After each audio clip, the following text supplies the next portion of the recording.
Secara ringkas, inilah tanda-tanda kiamat yang disebutkan oleh Rasulullah SAW dalam hadis Muslim. Kiamat tidak akan terjadi sampai muncul 10 tanda. 1, gempa di bumi timur. Ini yang agak mengerikan. Timur Arab itu arahnya kemana, Pak? Ke Indonesia. Ya, gempa.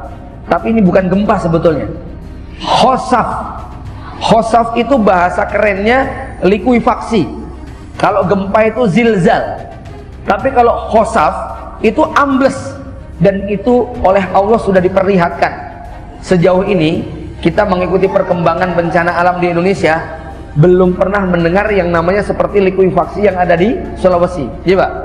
Saya seumur hidup baru kali itu melihat foto satelit yang menggambarkan bagaimana tanah itu kemudian ambles, bangunan, rumah, semuanya berpindah, kemudian digulung seperti di mixer. Ya, itu yang namanya khosaf. Wallahu a'lam bishawab. Barangkali itu cara Allah ingin memperlihatkan bagaimana kalau negeri timur ini kemudian mengalami khosaf secara serempak. Saya nggak tahu nanti bentuknya kayak apa, Pak. Ya, makanya kalau mengkaji tentang negeri-negeri akhir zaman, itu kan ceritanya Mesir, Arab, Afghan, Khorasan, Yaman, Syam, Turki. Ada yang bertanya, Indonesia di mana posisinya saat itu? Ya, maka saya katakan, saya nggak ngerti apakah Indonesia besok masih ada atau tidak, gitu, Pak. Ya, karena ada tanda kiamat yang ekstrim. Ini dijelaskan oleh Dr. Ahmad Al-Mubayyad ketika beliau menyebutkan hadis tentang berubahnya Arab Saudi yang padang pasir kering kerontang menjadi hutan lebat hijau penuh dengan sungai yang mengalir.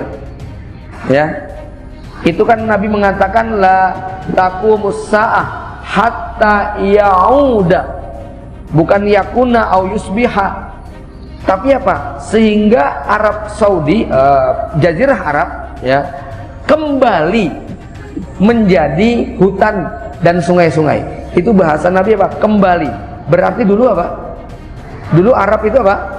Hutan. Dulu Arab itu sungai. Ya, apa yang menyebabkan Arab hari ini menjadi kering kerontang? Kata Dr. Al-Mubayyad, ini tidak mungkin melalui peristiwa alam yang biasa. Ini terjadi perubahan iklim yang super ekstrim. Misalnya ketika kutub utara mencair. Itu, Pak, ya. Nah, atau terjadi apalah perubahan medan magnet, atau saya kurang paham bagaimana detailnya itu bisa terjadi. Ini butuh disiplin ilmu tersendiri, Pak, ya. Tapi yang menarik adalah bagaimana kok bisa Arab Jazirah menjadi hutan lebat. Ini tidak mungkin melalui proses normal, turun hujan seperti biasa. Turun hujan itu sejak zaman Nabi Ibrahim sudah turun hujan. Tapi tetap aja Arab Saudi hari ini kering kerontang. Kalau kemudian ada foto oase sebagian menjadi hutan, itu hanya sebagian kecil. Silahkan terbang ke Jazirah Arab, lihat bagaimana di angkasa, isinya cuma batu sama pasir semuanya. Ini tidak, Pak? Jalan dari Mekah ke Madinah, berapa titik yang itu ada rumput dibandingkan dengan tanah kering kerontang? Nggak sebanding, Pak. Ya, Bapak Ibu yang dirahmati Allah, ini yang namanya khosaf. Khosaf ini akan terjadi di timur, akan terjadi di barat. Ini juga kita tidak tahu barat wilayahnya mana. Tapi kalau kita lihat di peta, dengan Jazirah berada di tengah, timur ini merujuk kepada negeri Nusantara, Asia Tenggara, sementara barat merujuk kepada negeri yang ada di wilayah Eropa dan Amerika. Wallahu a'lam bishawab. Kemudian yang ketiga, Pak, wa khosfun bi jaziratil Arab. Ada gempa di Arab. Dan ini ada hubungannya dengan tanda-tanda kemunculan Imam Mahdi menurut satu pendapat.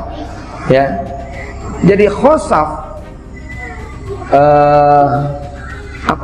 likuifaksi ini disebutkan di dalam hadis yang lain.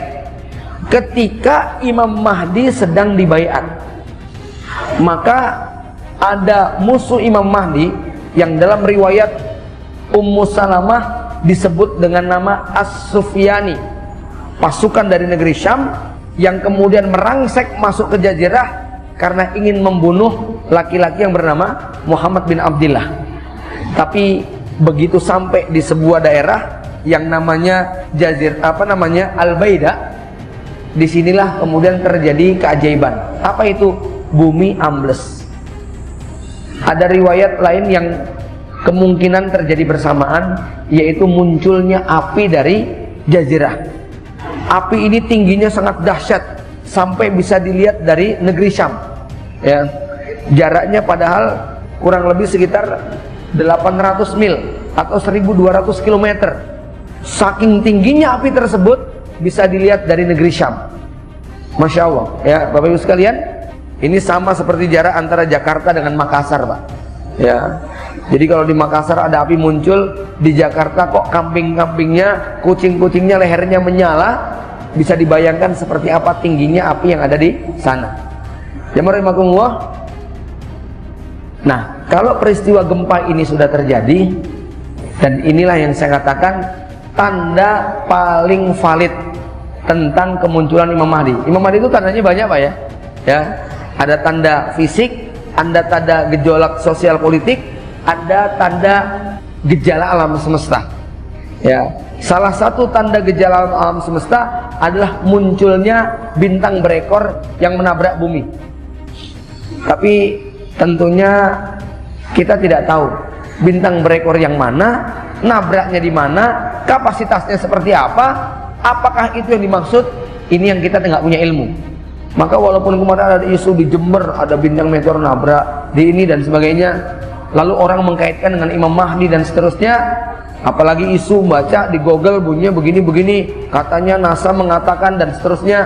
Ini data-data yang menurut saya sulit untuk kita lacak kebenarannya, karena mampunya cuman katanya, ya, dan kita bukan ahli dalam bidang tersebut. Maka tanda yang paling valid adalah ketika nanti Arab Saudi berguncang, gempanya begitu luar biasa, menimbulkan korban dalam jumlah yang sangat besar. Oh, ini berarti di Arab Saudi sedang terjadi pembaiatan Imam Mahdi. Itu, Pak. Jadi nanti